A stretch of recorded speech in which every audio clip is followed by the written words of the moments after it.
All right, have a special guest. So, hello, internet. Wow. Why is Goro brown? Well, today, yeah, I'm bringing the fire. All right, it's gonna be a few videos today where I'm sort of asking questions. My video, I talked about the graphics. I'm okay with the graphics, although I'm going to do another video because there's some other stuff I want to sort of showcase. Because it's going to be fine, right? It seemed like that kind of like over people's head. Like, it's going to be fine, right? But it does seem scaled back, right? Like, the backgrounds look amazing, right? But the characters themselves, it feels like they've pulled things back, but in a good way.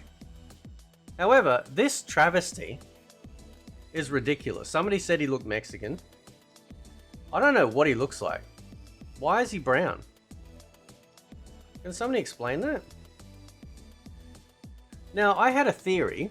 My only sort of prevailing theory about why, you know, Goro decided to see the sun is that Goro is a subterranean race. That's why his skin is yellow or extremely pale, whatever.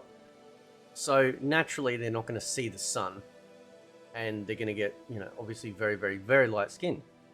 And of course, as we know, Goro has been yellow since the beginning. And now he's brown. Eat too much chocolate? I don't know. Like, it's really strange.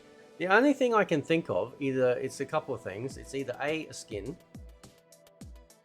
which some people have been saying, or given the massive amount of changes that they're doing for this particular timeline, with everything from, you know, Scorpion and Sub-Zero being actual brothers and blah, blah, blah, their race of Shokin are not subterranean anymore.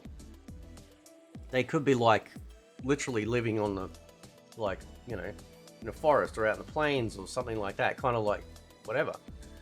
Interesting though, because like if that's the case, then Takatans live like outside, and they aren't brown. So it's sort of it's really strange.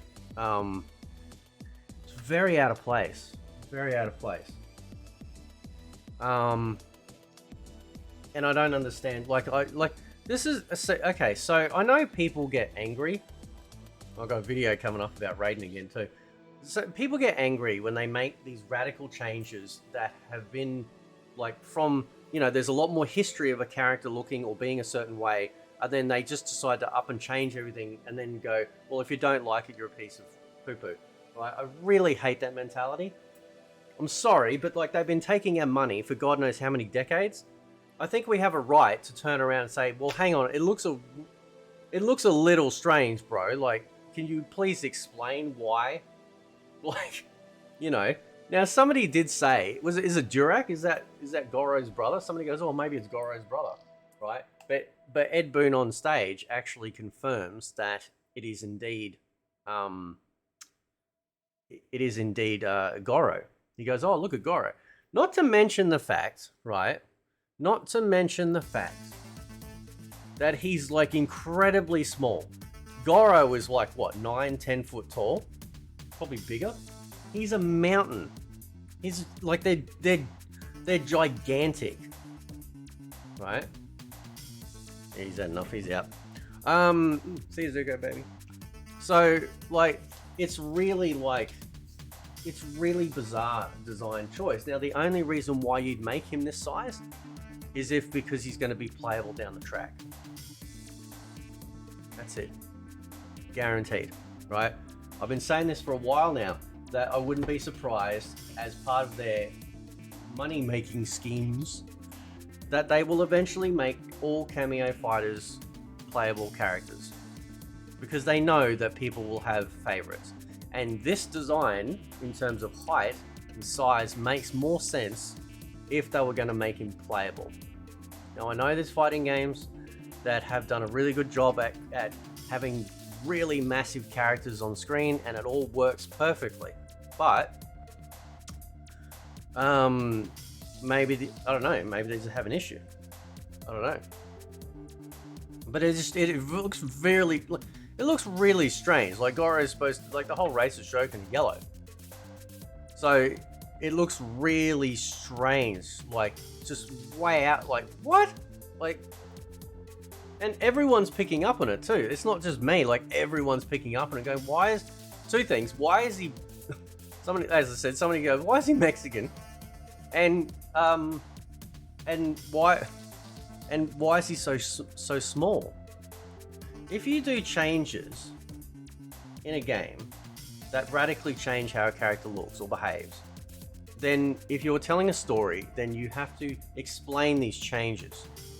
As ridiculous as it was, they even had a story for Mataro losing 2 of his legs.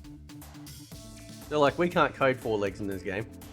Okay, for Armageddon. They're like, okay, so we'll just make up some fabricated story. And you know what? At least they tried. At least they did it, right? The worst part of these sorts of things is that they won't say anything and they'll just leave it.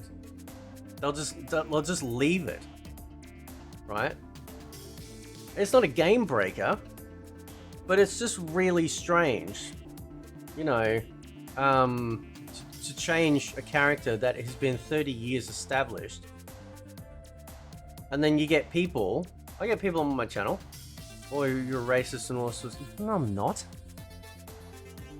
I'm a Mortal Kombatist. I'm a connoisseur. I'm an elitist Mortal Kombat player, right?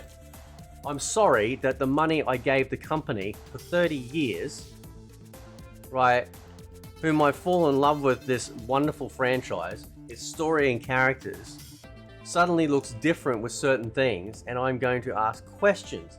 If people are unable and mature enough to answer questions about fictional game characters, then I don't know what to say. People go, oh, how does this affect you personally? It doesn't.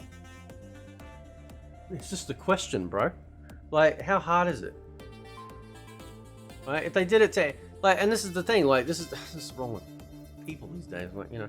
So I'm curious, and a lot of other people are asking why this happened. Like, why does he look so different? Like he looks like it's another relative, like Durak, I think his name. Pretty sure his name. Anyway, guys, I'll leave it there. Let me know what you think. Catch you next time.